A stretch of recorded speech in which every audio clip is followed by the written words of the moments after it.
त्यांनी लढाई केली पाहिजे आणि मी विजयी होणार असंच सांगितलं पाहिजे. एकटा पडले म्हणजे मी पराभूत झाले असाचा अर्थ होते ना.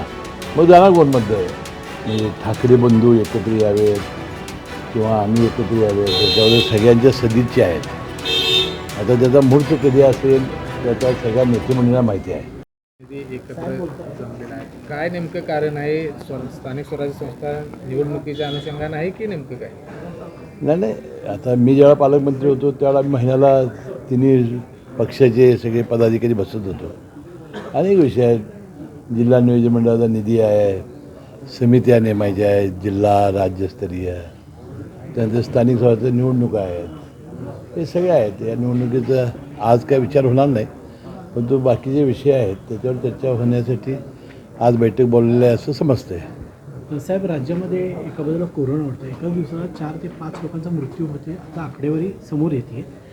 काय आढावा तुम्ही घेतलेला आहे का? काय परिस्थिती आहे? बघा, दरवेळेला मंत्रिमंडळाच्या बैठकीतसुद्धा याचा आढावा असतो आणि दरवेळेला आम्हीसुद्धा व्हीसीद्वारे या सगळ्या डीनशीन सर्व वैद्यकीय अधिकाऱ्याशी आम्ही बोलत असतो. वास्तविक आम्हाला असं सांगण्यात आलं की आत्ताचा जो व्हेरियंट आहे हा काय फारसा गंभीर आहे किंवा असा नाही आणि लोक ॲडमिट होत आहेत आणि लोक बरे होऊन जात आहेत. आता त्यामध्ये ज्यांना वयोवृद्ध आहेत, ज्यांना कोमॉर्बिडिटी आहेत, अशा लोकांना थोडासा सावधानता बाळगण्याची आवश्यकता आहे आणि त्यासाठी आवश्यक त्या सगळ्या सूचना दिलेल्या आहेत. सगळ्या शासकीय इस्पितळामध्ये कोरोनाचे वेगळे वॉर्ड करण्यासाठी पहिल्यासारखी सूचना देण्यात आलेल्या आहेत. मला वाटते कशाचीही चिंता कोरोनाच्या बाबतीत जनतेने करण्याची आवश्यकता नाही. साहेब, मोखाड्यामध्ये वेळेत ॲम्ब्युलन्स पोहोचली नाही, म्हणजे 8 तास वाट बघून सुद्धा ॲम्ब्युलन्स पोहोचली नाही. पण एका गर्भवतीच्या गर्भामध्येच एका बाळाचा मृत्यू झाला. ते छोटंसं गर्भ घेऊन तिचा वडील 90 किलोमीटर पोलीस स्टेशनमध्ये गेला, दवाखान्यामध्ये गेला, तरी त्याला कोणी मदत केली नाही. एकूण या व्यवस्थेसंदर्भात काय सांगू? नाही, आता याच्यामध्ये मी आत्ताच उत्तूर या गावामधून आलो. मी याची काही माहिती घेतलेली नाही.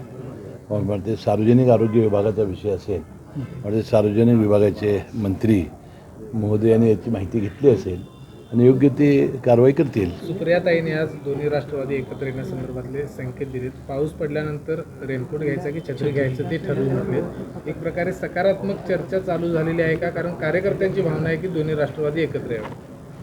नाही, आता हे बघा, सगळ्या म्हणजे ठाकरे बंधू एकत्र यावेत किंवा आम्ही एकत्र यावेत, त्याच्यावर सगळ्यांच्या सदिच्छा आहेत. आता त्याचा मुहूर्त कधी असेल त्याचा सगळ्या नेतेमंडळींना माहिती आहे. आम्हाला काय अजून तशी कल्पना देण्यात आलेली नाही. आम्हाला आमचे सृष्टींच्याकडून काही माहिती अजून देण्यात आलेली नाही. योग्य वेळेला तुम्हाला लगेच कळेल. तर ती ब्रेकिंग असेल की एकदम ब्रेकिंग देणार की चर्चा करून? नाही, त्याचं काय मला माहिती नाही. तो निर्णय नेतेमंडळी घेत आहेत. शिवसेनेचं जिल्ह्यामध्ये आणि नाही अशा पद्धतीची काय मुवमेंट राष्ट्रवादीमध्ये सुरू आहे का, की जास्तीत जास्त आपल्याकडे चांगले नेते आहेत? नाही, बघा, ऑपरेशन टायगर वगैरे असं असत नाही.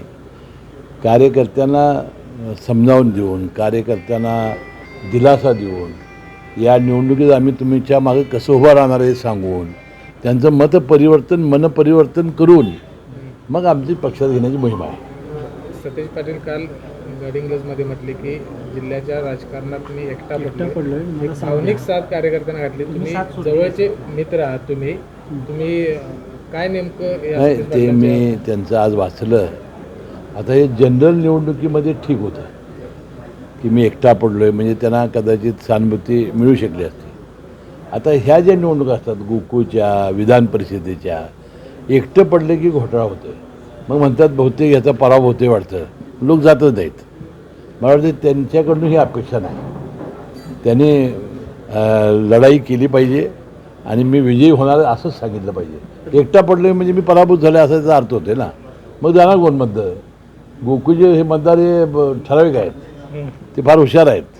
आता एकटाच असेल तर मग आहेत कशाला इकडं विधान परिषदेला. मी एकटाच पडलो मग ह्यांनी काय उपयोगच नाही असं होईल ना. ते असंही म्हणाले की समविचारी लोकांना सोबत घेऊन काम करायचं. ठीक आहे ना. हे बघा, राजकारणामध्ये आता त्यांची महाविकास आघाडी आहे, आमची महायुती आहे, आपापले सगळे पक्ष घेऊन आम्ही लढणार. थँक्यू.